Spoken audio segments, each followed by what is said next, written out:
Abençoado, esse é mais um vídeo de reflexão teológica cristã cultural entre o livro Os Analectos e o conteúdo bíblico de Gênesis no capítulo 4, do versículo 6 e 7. Leamos. E disse Deus a Caim: porque estás triste? Se tivesse feito o que é certo, você estaria sorrindo, mas você agiu mal. E por isso o pecado está na porta à sua espera. Ele quer dominá-lo, mas você precisa vencê-lo, Caim. Palavras do Senhor. Os Analectos, conhecido como Diálogos de Confúcio, o livro doutrinário do confucionismo, é constituído por seleção de textos atribuídos a este pensador e aos seus discípulos, embora haja diversas controvérsias acadêmicas quanto a sua autoria. Confúcio viveu na China entre 551 e 479 a.C.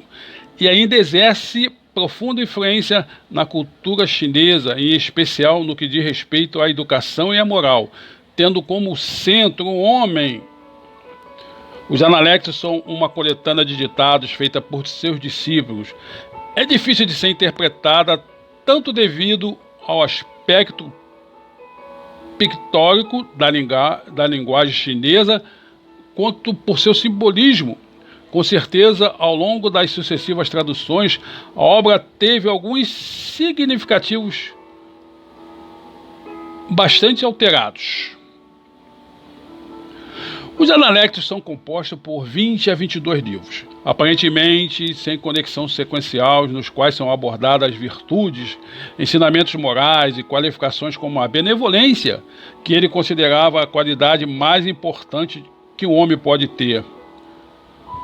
Um dos pontos dos ensinamentos de Confúcio é que ser moral não tem nada a ver com interesses próprios.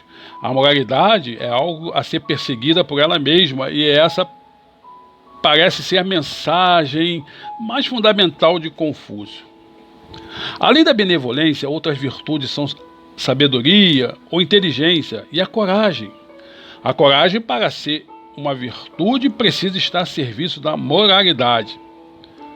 A reverência não é estabelecida em função do medo, mas oriunda da consciência da responsabilidade em promover o bem-estar do povo. Como político, Confúcio adotava um certo paternalismo. As qualidades morais só se completariam mediante o exemplo e a participação do governo, cuja proposta básica é o bem-estar do povo, bem diferente, dos sistemas políticos atuais, principalmente no Brasil, pelo Congresso Nacional. É concordância universal que, ao contrário do filósofo grego Platão contemporâneo, Confúcio não colocou em prática suas ideias e finalmente regressou à sua terra em 476 e faleceu. Face a esse período de aparente fracasso político, entretanto, o confucionismo influenciou o sistema educacional da China até que, embora afetando também, fora superado pelo sistema comunista implantado por Mao Tse-tung na Revolução Chinesa de 1949.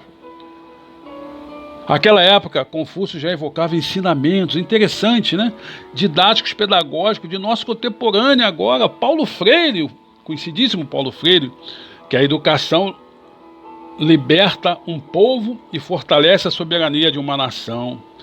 Nisso concordo em gênero, número e grau com você, Confúcio. Ainda mesmo porque Jesus nos ensina: o meu povo sofre porque não tem conhecimento.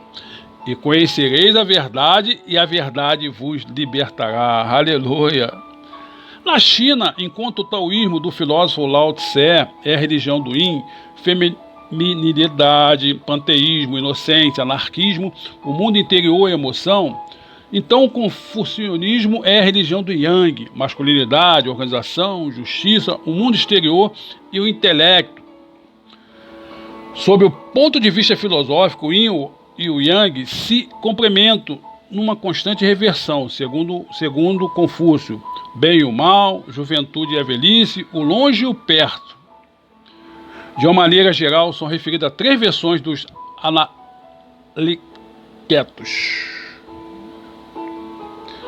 Lum em 20 livros. Shilum em 22 livros. Kulum em 21 livros. Tá mal meu mandarim não, hein? Abençoado, existiam diversas variantes dessas três versões. Foram registradas por intelectuais, mas o significado de muitas passagens continuou dificilmente esclarecido até o dia de hoje. Enfim, como teólogo cristão, careço em esclarecer que nesta obra, segundo respeitados estudiosos, comprovam que provavelmente nem Confúcio a escrevera, tendo o fragilíssimo ser humano como centro e razão de toda a existência. Confúcio, fala sério, hein? Onde se afirma e banaliza a ideia de um Deus único, poderoso, El Shaddai, o eterno Criador do universo. Apesar de evocar vários comportamentos éticos e morais, normatizado por Moisés, em seu escrito do Pentateuco do Velho Testamento, milhares de anos antes de Confúcio, que antes mesmo da formação milenar do próprio povo chinês, segundo o livro do Gênesis, o próprio Senhor exorta a cair em face a esse primeiro pecado humano, ou conforme denomina o teólogo católico Agostinho de Hipona, no século V depois de Cristo, de o pecado original, pelas desobediências a Deus cometido por Adão e Eva no Éden. Seus descendentes foram afetados em sua essência psicossomática, Confúcio, corpo, alma e mente. Todos os seres humanos, negros, brancos, amarelos, enfim, que integram a raça humana. Doutrina essa, melhor elaborada no Salmo 51 e pelo apóstolo Paulo, em 1 Coríntios, no capítulo 5, versículo 12 ao 21, e no capítulo 15, versículo 22.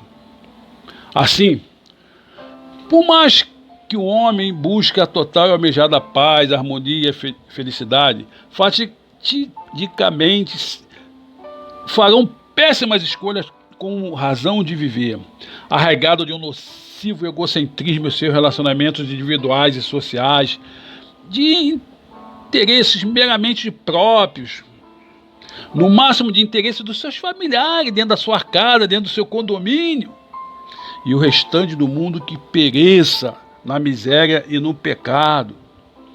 Queridos, só um Deus pode nos convencer dessa miséria e do eficaz arrependimento, do pecado, da justiça e do juízo, a saber, o Espírito Santo de Deus, o advogado, o Paráclito divino. Aleluia! E você, abençoado, já tem a Jesus Cristo como único e suficiente Salvador de sua vida e capaz de justificar e purificar nossos corações humanos desse pecado que nasce conosco nas mentes, nos corações, no nosso DNA, nos nossos cromossomos. Amém ou não amém? Abençoado,